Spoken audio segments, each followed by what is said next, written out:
enfants, on n'a pas la conscience de la mission, du but, du dessein divin. C'est pour ça que de temps en temps, la seule manière de réveiller chacun d'entre nous concernant le sens du destin, c'est de permettre la mort d'un proche. Soit d'un proche, soit de quelqu'un qu'on connaît. Parce que les décès autour de nous ont tendance à nous secouer. C'est l'une des rares choses qui nous amène à nous arrêter, chacun d'entre nous. La perte de quelqu'un qu'on connaissait, qu'on n'a pas vu venir, qui arrivait soudainement. C'est pour cela que dans Ecclésiaste, chapitre 7, au verset 2 et 4, il est écrit « Mieux vaut se rendre dans une maison de deuil que dans une maison de festin ou encore une maison de joie. Car telle est la fin de tout homme, et celui qui est en vie peut ainsi se mettre à réfléchir. » Parce que les vivants ne réfléchissent pas tant qu'il n'y a pas eu un décès. C'est la mort qui emmène les gens vivants à réaliser la banalité de l'existence. À quel point la vie humaine, bien-aimée, ne tient qu'à un fil. Demain n'est pas une certitude. Demain n'est pas une certitude. Tout n'est que grâce. La maison de deuil est une maison de méditation pour les vivants. La maison de deuil te rappelle qu'un jour, toi aussi, ton tour viendra. La maison de deuil t'enseigne tellement. Elle t'enseigne que quelle que soit la taille des maisons dans lesquelles tu as habité de ton vivant, le jour où tu repartiras, la maison qui va t'accueillir, c'est un petit coffre de quelques millimètres carrés. La maison de deuil t'enseigne la vanité de l'existence. Et la Bible dit,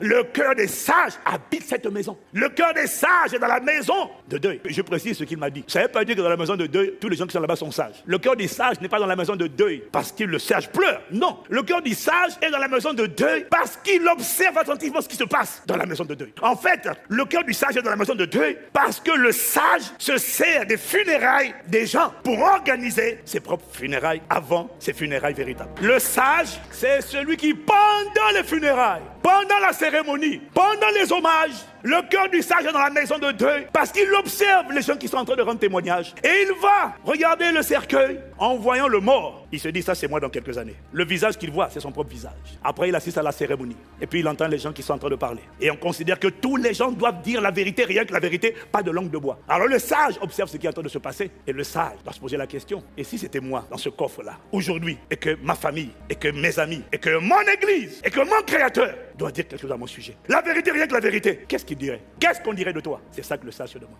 N'attends pas tes obsèques, organise-les avant, projette-toi. Qu'est-ce qu'on dirait si ton enfant doit prendre la parole à la cérémonie?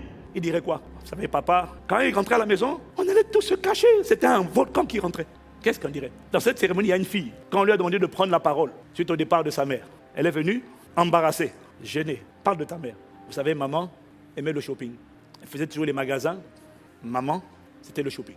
Et la fille embarrassée. Moi, j'ai eu des parents, pas mon père, ma mère, mais je ne veux pas dire qui, mais des parentés. Quand on m'a dit de prendre la parole à ses obsèques, j'ai dit je ne prends pas. Et on a demandé à tous les petits-enfants, prenez la parole. Ils ont dit je ne prends pas. Je ne mentirai pas. Donc, je ne veux pas prendre la parole. Si je prends la parole, ça ne va pas être bien. Qui veut parler? Personne.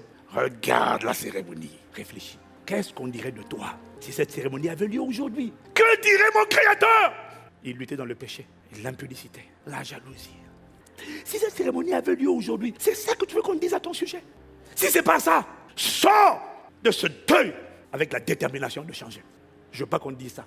Ça, c'est le sage. Et puis il dit, qu'est-ce que tu voudrais qu'on dise? Qu'est-ce que ton église, qu'est-ce que les frères, les sœurs de ton église, de ta communauté diront? Qu'est-ce que tes parents, tes frères, tes sœurs biologiques diraient? Qu'est-ce que tes enfants diraient? Qu'est-ce que ton créateur dirait? Pose-toi la question. C'est ça. Profiter des deuils pour organiser son propre deuil. Moi, je le fais régulièrement. Et c'est ça qui m'emmène devant l'autel de Dieu, en disant, ne me laisse pas où je suis. Emmène-moi en eau profonde. Mes enfants parleront bien. Quand je partirai, je ne sais pas quand. Tu ne sais pas quand. C'est pas la peine de dire, pasteur, ne parle pas comme ça. Je dois te préparer. Je dois te préparer au départ de n'importe qui d'entre nous. Parce que tu es un esprit qui vient de l'éternité. Tu n'as pas tout en temps. Tu es censé accomplir une mission. Tu repartiras dans l'éternité. Tu ne resteras pas, quels que soient les soins esthétiques, quelle que soit la science, tu repartiras parce que des bornes ont été fixées. Dieu m'a dit à travers quelqu'un, je savais que j'étais un esprit, mais j'ai entendu cette phrase. Tu n'es pas un être physique qui essaie d'avoir une expérience spirituelle. Non, tu es un être spirituel qui est en train d'avoir une expérience physique dans le temps. Et un jour, tu vas sortir de ce temps, repartir dans l'éternité. Donc c'est pas la peine de dire, oh non, faut pas que ça arrive. Ça arrivera. Nous tous, on partira. Voilà pourquoi de temps vivant, tu dois savoir que chaque jour qui passe, tic-tac, tic-tac, tic-tac, l'horloge tourne. À quoi est-ce que tu consacres ta vie? Parce qu'un jour, toi et moi, on comparaîtra devant le juste juge pour rendre compte de ce que nous aurons fait pendant que nous étions sur la terre. Voilà pourquoi il m'a dit, fais de ta destinée ta priorité. Ta destinée, c'est la mission pour laquelle tu es là.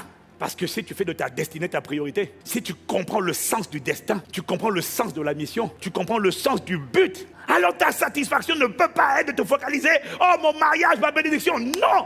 Ce sont les commodités qui accompagnent ta vie. Mais n'oublie jamais le but. Je dois le révéler. Je dois le glorifier. Je dois le démontrer. Je dois servir à faire avancer le royaume de Dieu. Je dois être une source de bénédiction pour ma génération. Je dois fortifier les faibles. Je dois donner aux gens l'envie d'aimer Dieu. Je suis un ambassadeur de Christ. La Bible dit, 2 Corinthiens 5 au verset 20, nous faisons donc les fonctions d'ambassadeurs pour Christ, comme si Dieu exhortait par nous. Nous vous en supplions au nom de Christ. Soyez réconciliés avec Dieu. Je suis un ambassadeur en mission diplomatique d'influence sur la terre, dans ce monde, non pas pour me conformer au monde, mais pour transformer mon monde et pour leur donner un avant-goût du ciel sur la terre. Tu n'as pas envie d'acclamer, j'acclame moi-même cette parole, parce que c'est ça la vérité.